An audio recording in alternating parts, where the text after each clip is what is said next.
Buen día, mis hermanos, que el Señor les bendiga a todos. Vamos a iniciar en esta mañana, como lo había comentado en un video en el día de ayer. Vamos a trabajar con 2 Timoteo capítulo 4, versículo del 1 al 5. Pero antes vamos a iniciar con una oración para poner esta meditación en las manos del Señor. Oremos. Padre nuestro que estás en los cielos, muchas gracias porque estamos hoy aquí presente con nuestro deseo de poder compartir la palabra. Permite que podamos, Señor, estar siempre conectados con tu Espíritu, que podamos hablar por medio de ti, que seas tú quien use la palabra y que nos hable a nuestros corazones, Señor. Te pedimos para que tú nos ayudes en todo esto y que todo aquel que pueda escuchar esta palabra sea de bendición, como así lo ha sido en mi vida. Muchas gracias por todo. Te alabamos, te glorificamos en el nombre de Jesús. Amén. Bien, vamos a iniciar, mis hermanos. Hoy le ponemos un título a los versículos que estaremos tratando en el día de hoy. Pero antes le quiero hacer una pequeña anécdota para que podamos entrelazar este mensaje. Fruto de este video es porque estamos viviendo un momento un poco difícil a través de la pandemia del COVID. Las recomendaciones que nuestros gobernantes, que nuestro Ministerio de Salud está dando, es que nos mantengamos en las casas y que podamos mantener siempre un contacto de distancia para no seguir propagando el virus. Ahora bien, como ciudadanos que somos nosotros, ¿qué debemos hacer en esta situación? Y obviamente estamos haciendo lo correcto, que es obedecer. Y como sabemos, es nuestro deber como creyente obedecer las autoridades que tenemos aquí en la tierra. Y precisamente en esta mañana queremos ponerle el título a estos versículos como el deber del creyente. Eso sí, el deber del creyente mirándolo desde un enfoque en el cual quiero trabajar estos versículos. Estos versículos nos traen muchas cosas que a veces son un poco profundas, pero que al final son situaciones en las cuales nosotros debemos trabajarlo y debemos siempre tenerlos presentes. El enfoque que queremos darle a estos versos es un enfoque en el cual nosotros podamos verlo desde que como creyentes debemos saber, conocer y practicar en nuestro andar aquí en la vida. Por ejemplo, hay temas que trataremos en estos versos, en el cual lo vamos a dividir en dos. Uno, como la práctica que debemos hacer, y otro, como algo que debemos realmente conocer como creyentes.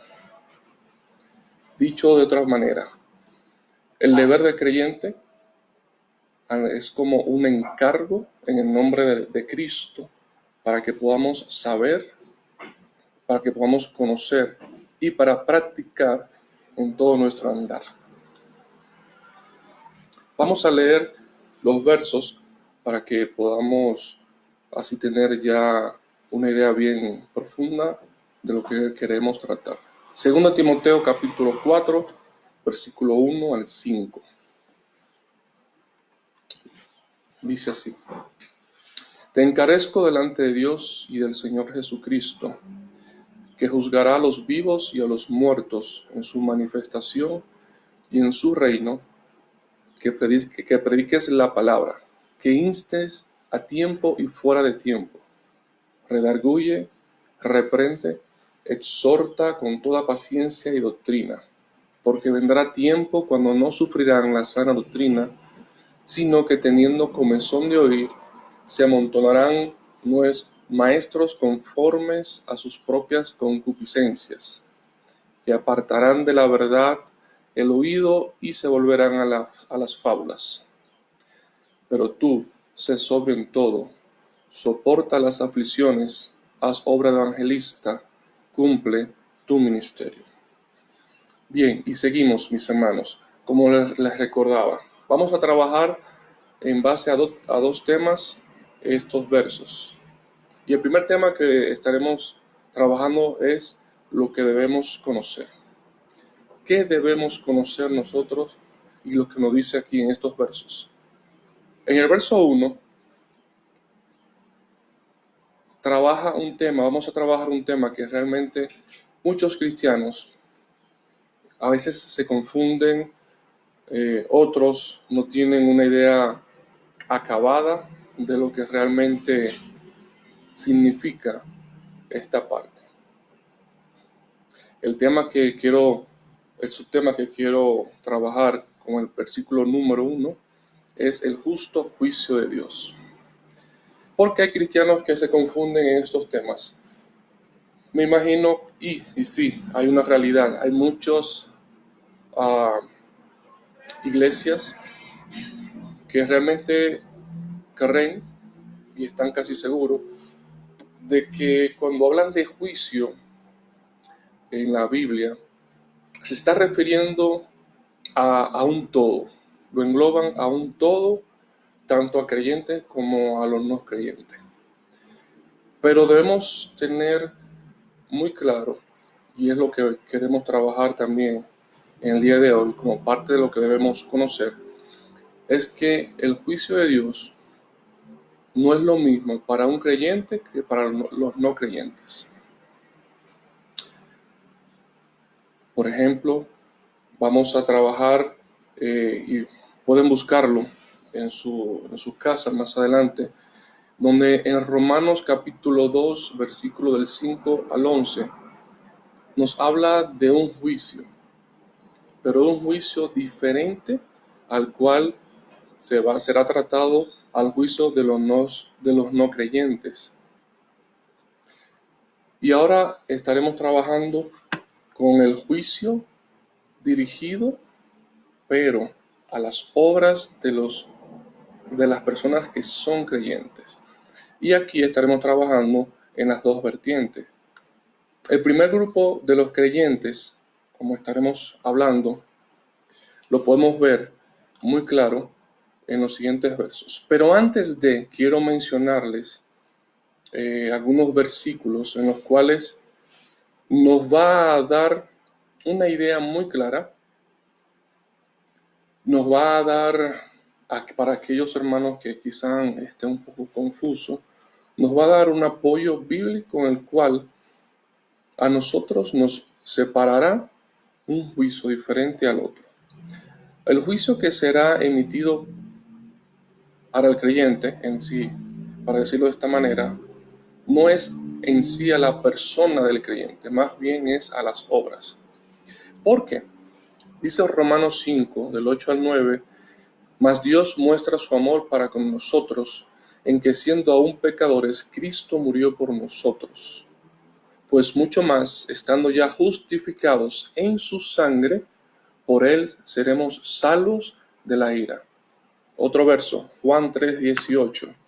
El que en él cree no es condenado, pero el que no cree ya ha sido condenado, porque no ha creído en el nombre del unigénito Hijo de Dios. Otro verso que le dejo, y otro verso que no lo voy a leer, pero que para que lo tengan también disponible, es Primera de Tesalonicenses 1:10. Entonces, estos versos lo que nos dice es que nosotros como persona, una vez que creímos, ya no estamos dispuestos para ser enjuiciados. Cristo murió por nosotros, nos ha dado la salvación. Cristo tomó mi lugar y Él fue quien sufrió el castigo para darnos a nosotros la salvación. Es por esto que un juicio que será directo cuando llegue el momento no va a ser a nuestra persona, más bien será para nuestras obras. Y esto lo que quiero mencionar es lo siguiente: aquellos hermanos que estamos viviendo acá en este mundo, es muy claro que las obras son importantes en nuestras vidas. 1 Corintios 3:14 dice: si permaneciera en la obra de alguno que sobreedificó, recibirá recompensa. Esto, mis hermanos, quiere decir que cuando llegue el momento de emitir, cuando llegue el momento que estemos en la presencia de Dios y que nosotros estaremos ante allí, lo que nosotros vamos a llevar y será pasado por fuego, como dice la palabra en 1 Corintios, serán nuestras obras. Y como son nuestras obras, si éstas tienen valor, si éstas tienen, si son de calidad para con el Señor, cuando sean pasadas por el fuego, o cuando sean pasadas a juicio estas obras, entonces saldrá y recibirán recompensa. Ahora bien, aquellos hermanos que no tienen ningún tipo de obras con valor, entonces, como dice 1 Corintios 3:15, si la obra de alguno se quemare, él sufrirá pérdida, si bien él mismo será salvo, aunque así como por fuego. ¿Qué quiere decir esto? Vuelvo y les repito, esto no tiene nada que ver con la salvación, no tiene nada que ver. Solamente estamos hablando de las obras, de lo que hacemos aquí en lo que estamos en este mundo, pasando por este mundo. Nuestras obras serán puestas a juicio, por decirlo, y ya que estamos tratando con este tema. Y una vez que pase por el fuego, si sale de allí alguna ya obra, algún resultado, entonces recibiremos recompensa. Pero si nuestras obras puestas en fuego no sale nada, si son heno, hojarasca, entonces al final no recibiremos ninguna recompensa. Pero sí estaremos y nuestra salvación está garantizada desde ya. Ahora bien, el juicio que sí, de lo que muchos mencionan para los creyentes, es totalmente diferente para ellos. Un juicio para el no creyente no tiene que ver tanto con las obras que haga, más bien tienen que ver con su persona, como dice Apocalipsis 20:12. Y vi a los muertos, grandes y pequeños, de pie ante Dios, y los libros fueron abiertos. Y otro libro fue abierto, el cual es el libro de la vida. Y fueron juzgados los muertos por las cosas que estaban escritas en los libros, según sus obras. Nótese que en la parte que van aquí a ser juzgados, estas personas, más bien no son las obras, sino los que serán juzgados allí son las personas en sí. Por eso, en el gran trono blanco, que es lo que estamos aquí hablando en Apocalipsis 20, que ese es el juicio del gran trono blanco, ese gran trono blanco es exclusivo para los creyentes.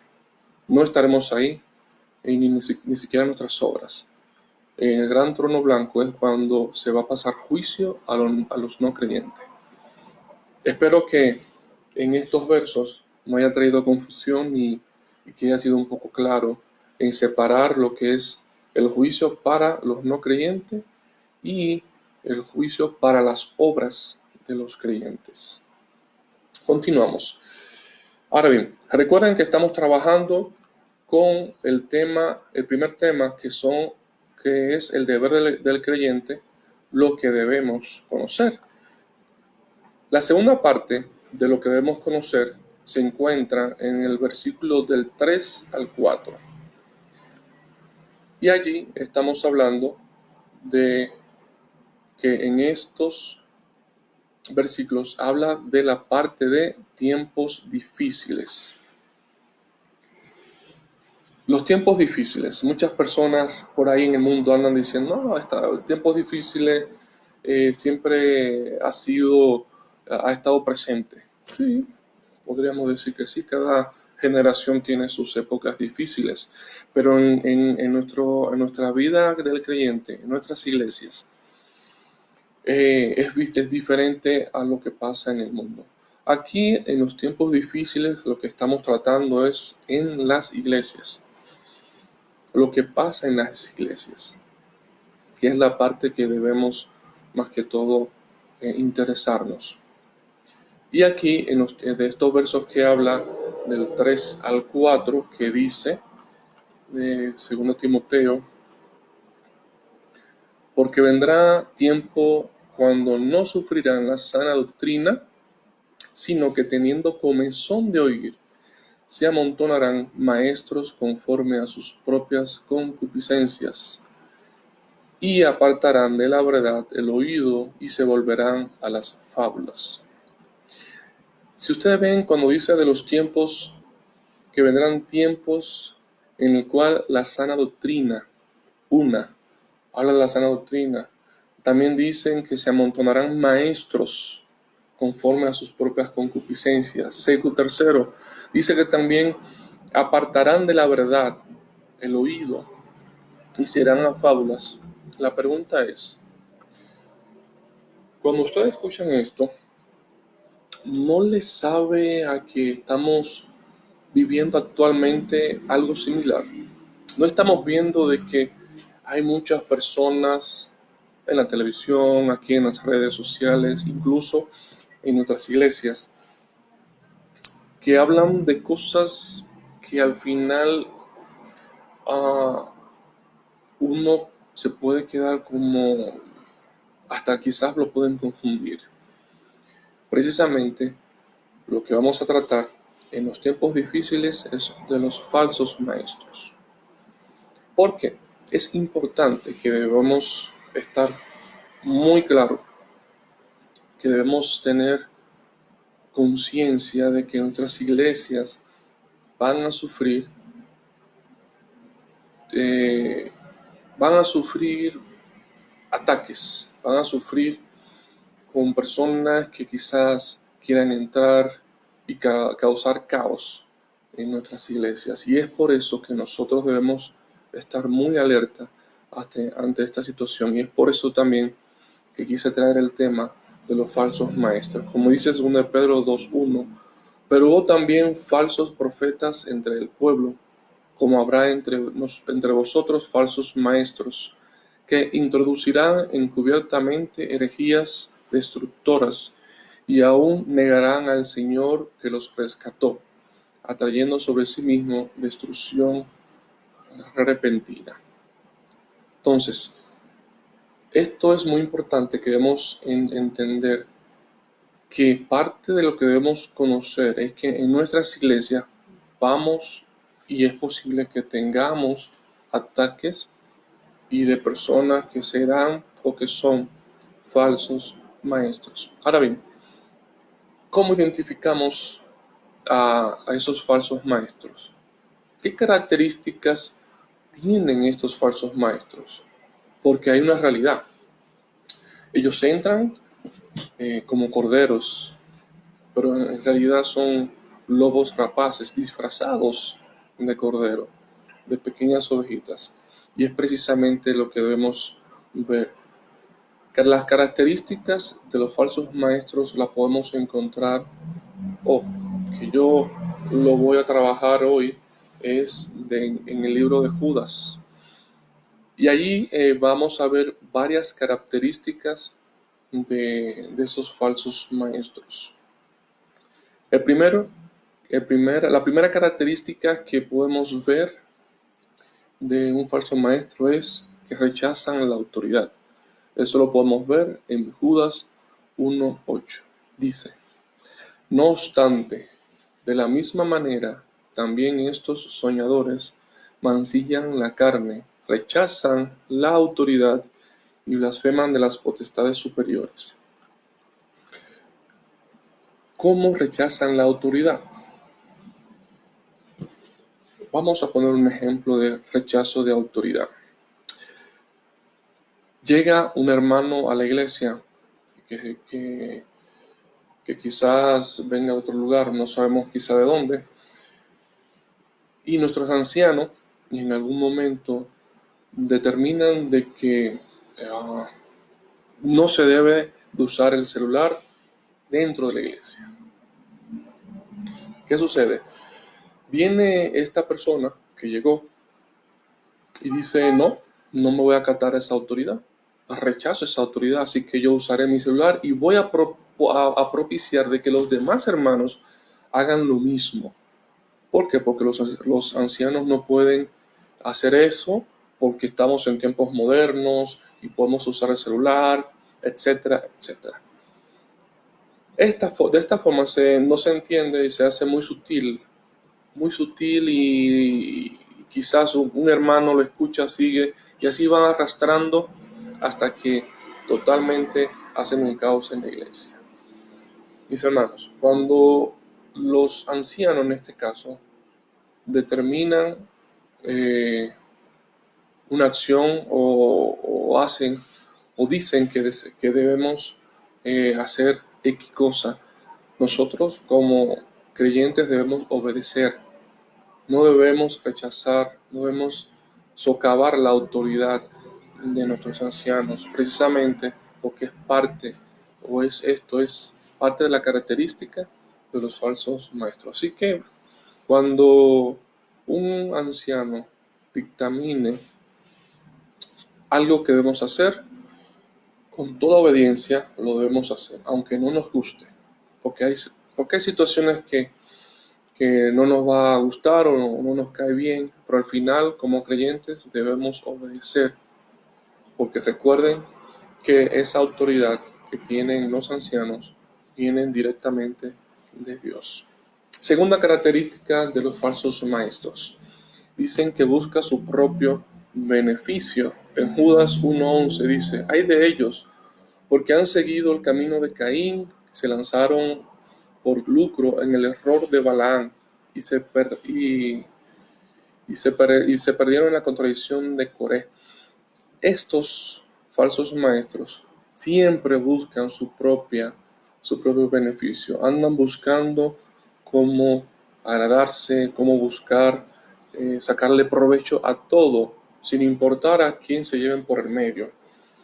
Y por eso este Judas los compara con la contradicción de Coré, con el error de Balaam. Recuerdan a Balaam que por dinero quiso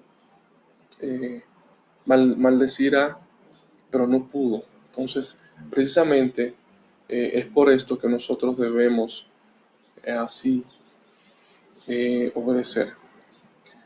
Tercero, son viajeros que no se asientan en una iglesia. Otra de las cosas importantes que debemos tener en cuenta de estos falsos maestros es precisamente que son personas de que no tienen un asentamiento en ningún lado. Son personas que no tienen un lugar fijo en donde estar. Siempre están saltando de iglesia en iglesia, buscando, en fin. Hay que tener mucho cuidado también con estos hermanos cuando sepamos de que esos hermanos vienen de 6 iglesias en 3 años. Es una alerta. ¿Por qué? Porque realmente son personas que al final lo que están buscando es su bienestar personal, más que realmente el agradar al Señor. Por lo general, he conocido hermanos que, que han andado en muchas iglesias en muy poco tiempo y siempre lo que me han dicho, la mayoría que me han dicho, tienen cosas en común. Son hermanos que dicen que han cambiado de iglesia porque vieron algo que no les gustó. Simplemente no me gustó y me fui, porque no me gustó. O sea, ¿cómo es posible esto de que estoy en iglesia veo algo que no me gustó y pues me voy. Y a la otra siguiente vi algo que no me gustó y me voy. O sea, mucho cuidado con estos hermanos que al final traen muchos problemas en nuestras iglesias. Judas 1:12 nos dice: estos son manchas en vuestros ágapes, que comiendo impúdicamente con vosotros se apacientan a sí mismos, nubes sin agua, llevadas de acá para allá por los vientos, árboles otoñales sin fruto, 2 veces muertos y desarraigados. Nótese que también Judas aquí les dice, son personas errantes, viajeros, y que al final lo que buscan es, como dice ahí, se apacientan a sí mismos, quieren el beneficio para ellos solamente. Por eso nunca se sienten cómodos en ninguna iglesia.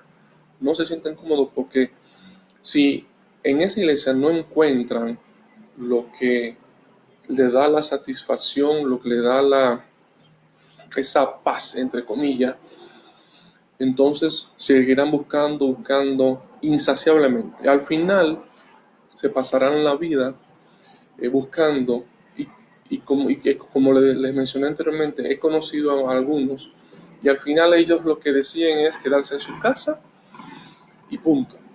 Porque han andado en una ciudad casi todas las iglesias y al final prefieren ya quedarse en su casa porque no encontraron lo que buscaban.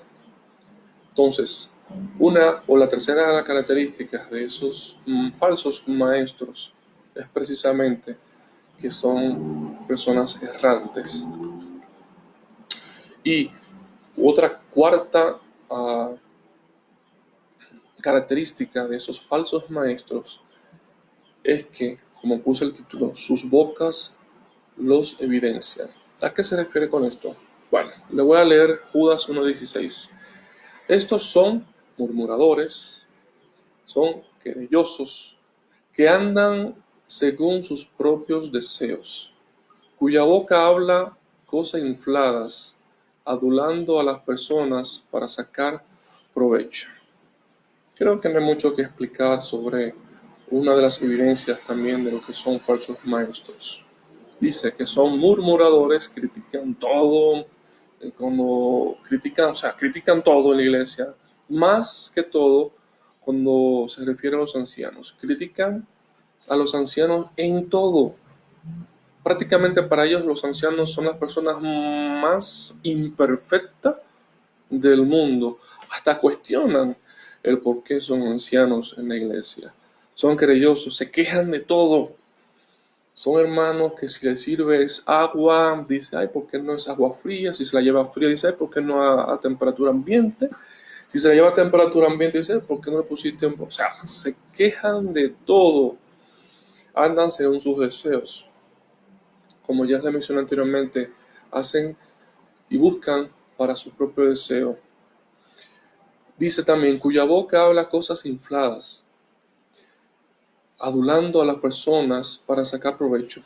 Eso también es importante. Además de que son todos estos murmuradores, querellosos, siempre son personas que para poder sacar beneficio con una persona en particular que quizás le pueda dar algún beneficio X, no sé, cualquier cosa, entonces esas personas, estos falsos maestros, se acercan a ellos y tratan de exaltarlo y lo ponen como el hombre o la persona más maravillosa en este planeta, precisamente porque andan buscando o andan queriendo exaltar, adular a las personas. ¿Para qué?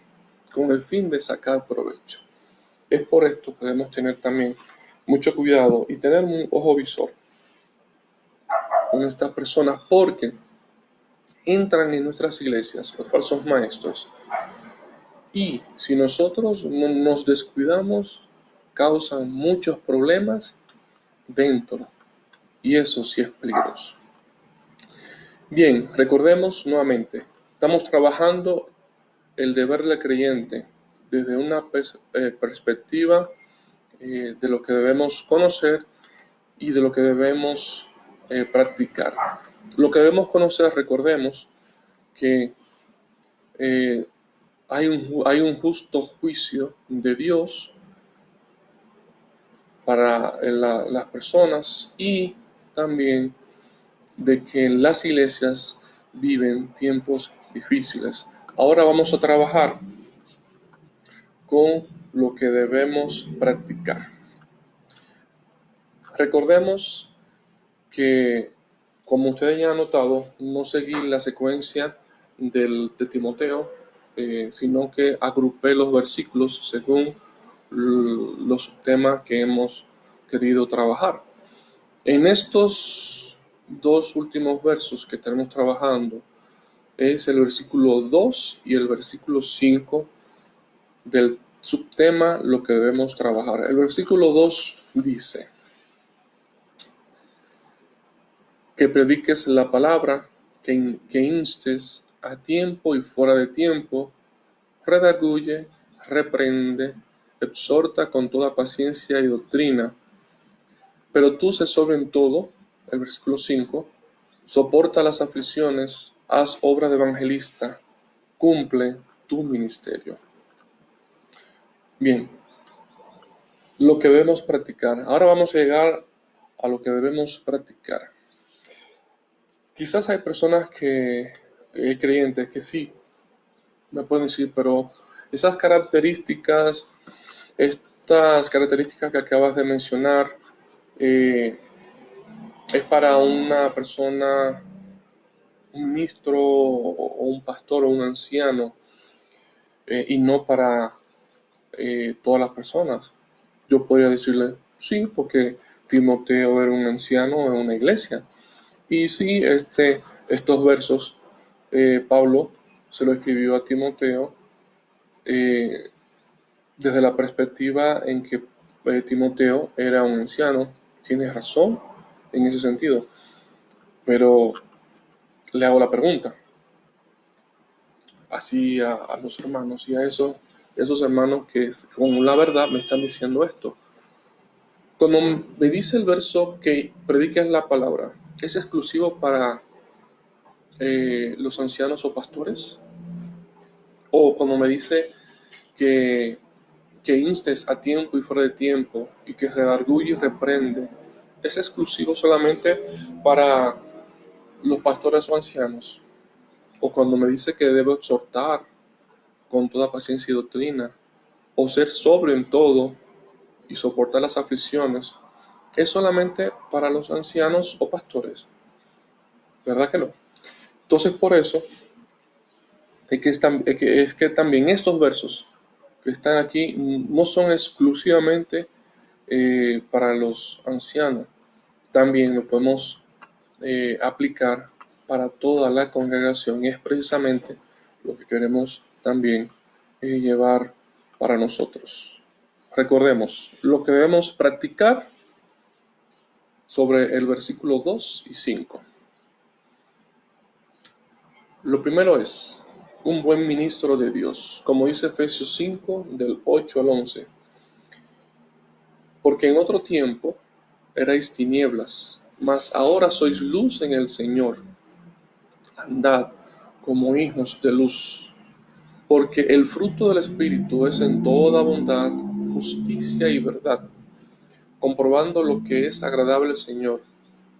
Y no participéis en las obras infructuosas de las tinieblas, sino más bien reprendedlas.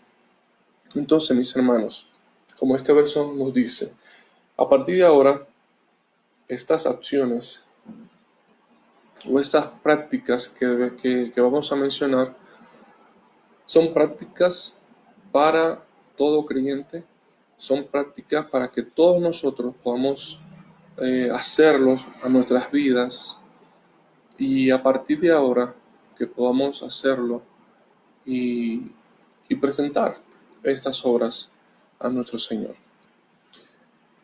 ¿Cuáles acciones deben realizar un buen creyente? Como dice, como ya leímos en el versículo 2, primero, predica la palabra de Dios insistentemente en todo tiempo. Como dice 2 Timoteo capítulo 1, versículo 8. Por tanto, no te avergüences de dar testimonio de nuestro Señor, ni de mí, preso suyo, sino participa de las aflicciones por el Evangelio según el poder de Dios. Predica la palabra de Dios insistentemente en todo tiempo. Mis hermanos,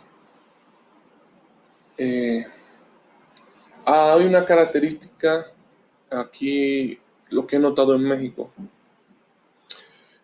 Aquí las personas que ya en este sentido, por lo que he visto, son un poco reacios a la palabra. Incluso he notado de que hay hasta ciertas restricciones para no predicar la palabra.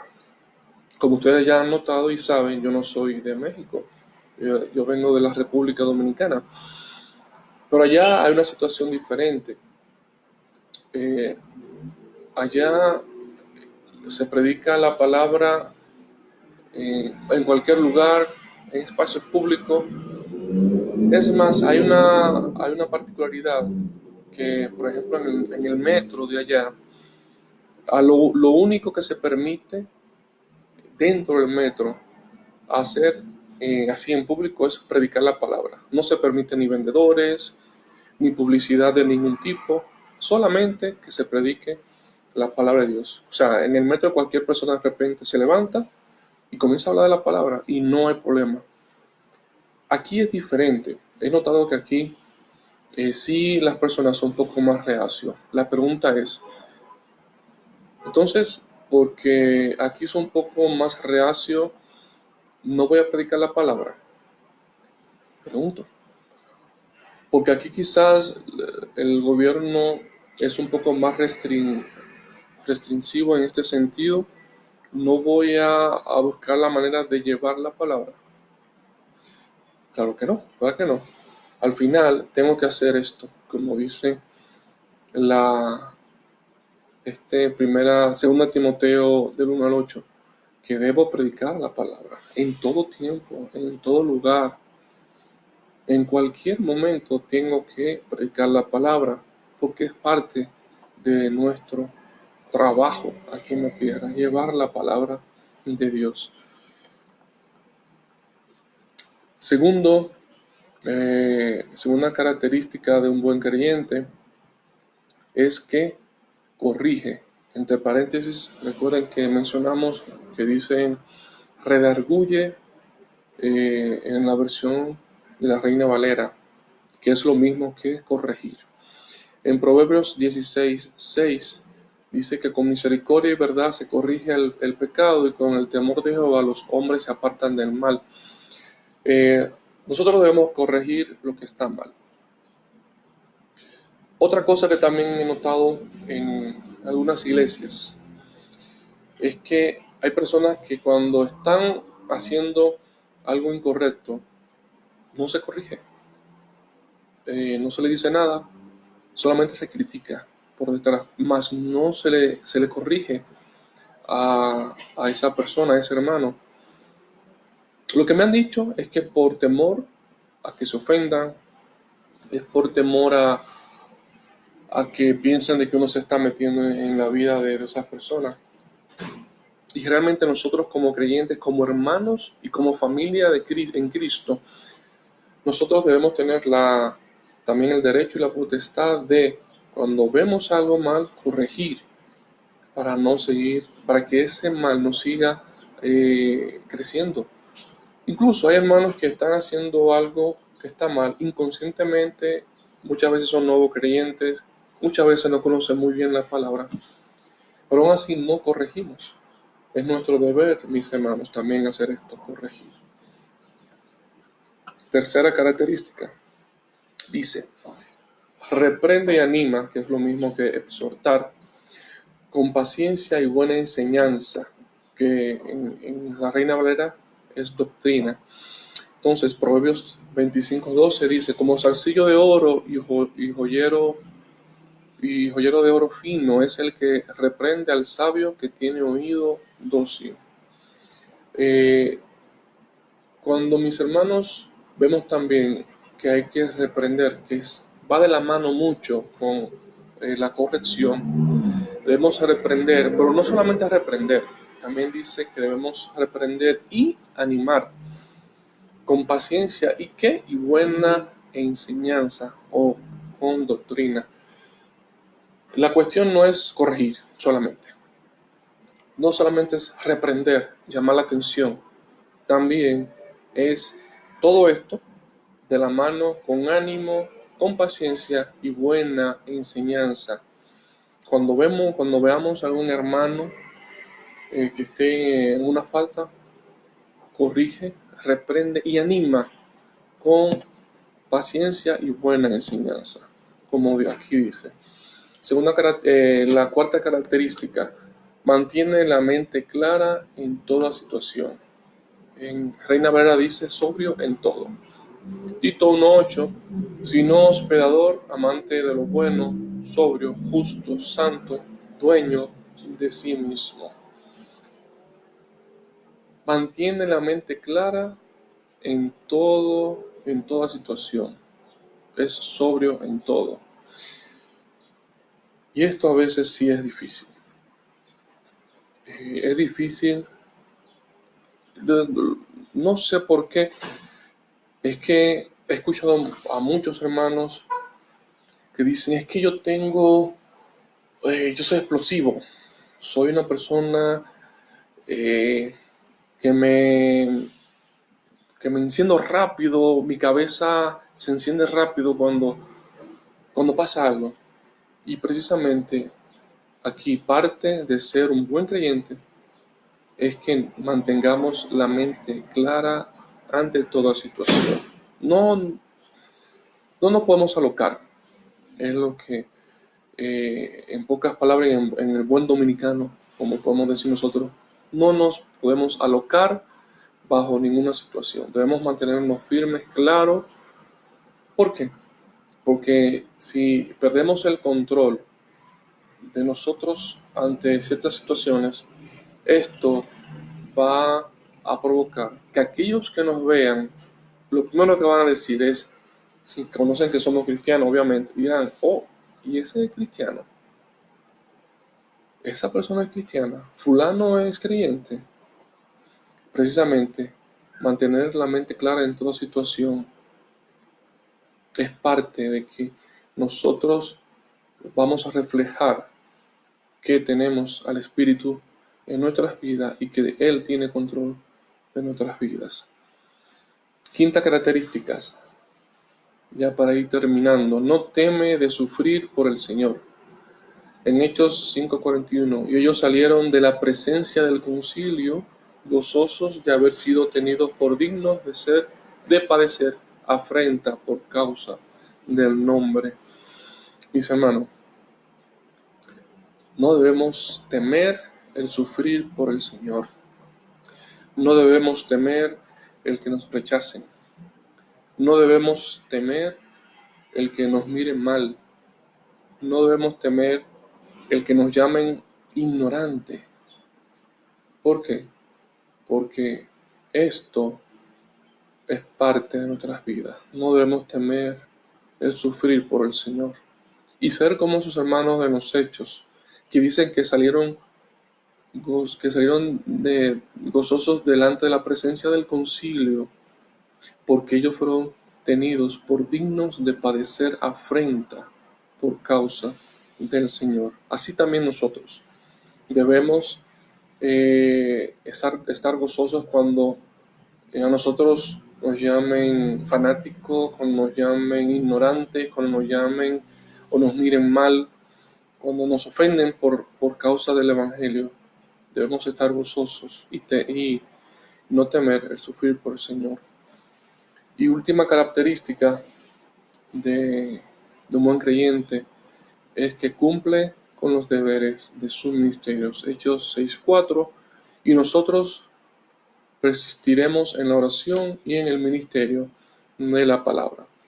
Nosotros, mis hermanos, debemos cumplir nuestro deber en el ministerio. Cualquier ministerio que tengamos en la iglesia, debemos hacerlo gozosos, pero también con la perspectiva de que debemos cumplirlo siempre para el Señor. Porque recuerden que ese ministerio que estamos haciendo es para el Señor, para agradarle a Él y para el servicio de la iglesia.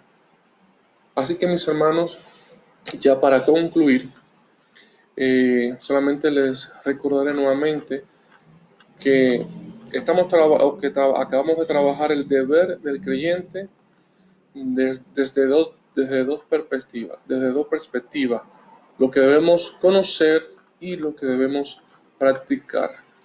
Recordemos que lo que debemos conocer es el justo juicio de Dios, dividido en dos. Uno, para las obras de nosotros, los creyentes, solamente obras, y el otro, juicio, que es el gran trono blanco, que es exclusivamente para las personas no creyentes, donde allí se juzgará no a las obras, sino a la persona. Que también debemos tener presente y conocer de que nuestras iglesias estarán viviendo en tiempos difíciles. ¿En qué sentido? Más que todo en observación para los falsos maestros, los cuales entran a las iglesias y ya le mencionamos algunas de esas características.